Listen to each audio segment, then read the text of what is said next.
Assalamualaikum warahmatullahi wabarakatuh. Pada kesempatan yang baik ini, saya akan menjelaskan tentang apakah itu pembelajaran berdiferensiasi. Ya, sebelum lebih jauh kita membahas pembelajaran berdiferensiasi, saya akan mengambil suatu quotes dari Ki Hajar Dewantara yang mengatakan bahwa anak-anak hidup dan tumbuh sesuai kodratnya sendiri. Pendidik hanya dapat merawat dan menuntun tumbuhnya kodrat tersebut. Nah, bagaimana beragamnya murid Anda? Bayangkan berbagai karakteristik yang mereka punyai antara satu dengan yang lain akan berbeda-beda. Nah, pembelajaran berdiferensiasi adalah usaha untuk menyesuaikan proses pembelajaran di kelas untuk memenuhi kebutuhan belajar individu setiap murid. Pembelajaran berdiferensiasi bukanlah berarti bahwa guru harus mengajar dengan 32 cara yang berbeda untuk mengajar 32 orang murid.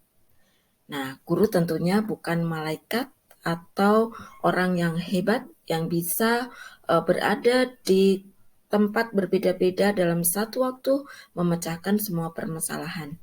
Lalu seperti apa sebenarnya pembelajaran berdiferensiasi? Nah, pembelajaran berdiferensiasi adalah serangkaian keputusan yang masuk akal yang dibuat oleh guru yang berorientasi kepada kebutuhan murid. Keputusan-keputusan yang dibuat tersebut adalah terkait dengan lingkungan belajar, tujuan pembelajaran yang didefinisikan secara jelas, penilaian berkelanjutan, dan merespon kebutuhan muridnya.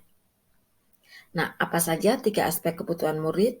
Yang pertama, kesiapan belajar, minat murid, dan profil belajar murid. Nah, bagaimanakah seorang guru melaksanakan pembelajaran yang berdiferensiasi? Bisa diibaratkan sebuah equalizer, ya, yang guru bisa menyeting atau menyetel tinggi rendahnya komponen-komponen di dalam pembelajaran tersebut. Nah, saya akan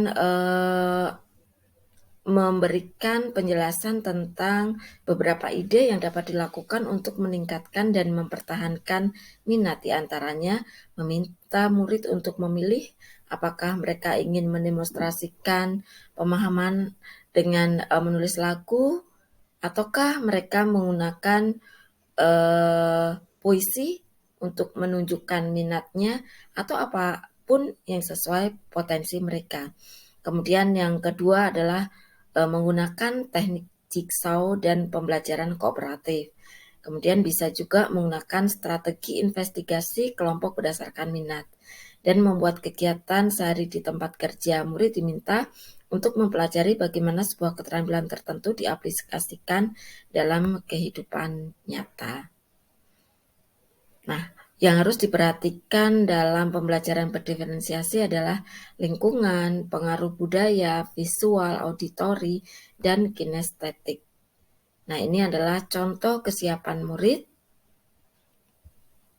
Kemudian profil murid berdasarkan visual, auditori, dan kinestetik. Nah, sedangkan pembelajaran berdiferensiasi juga harus memperhatikan 3 strategi, yaitu konten, produk, dan proses. Oke, inilah pembelajaran berdiferensiasi yang tentunya masih jauh dari kesempurnaan. Hal utama yang harus kita tekankan adalah belajar walaupun sedikit itu akan lebih bermakna supaya dapat kita endapkan dalam memori kita. Ya, terima kasih. Wassalamualaikum warahmatullahi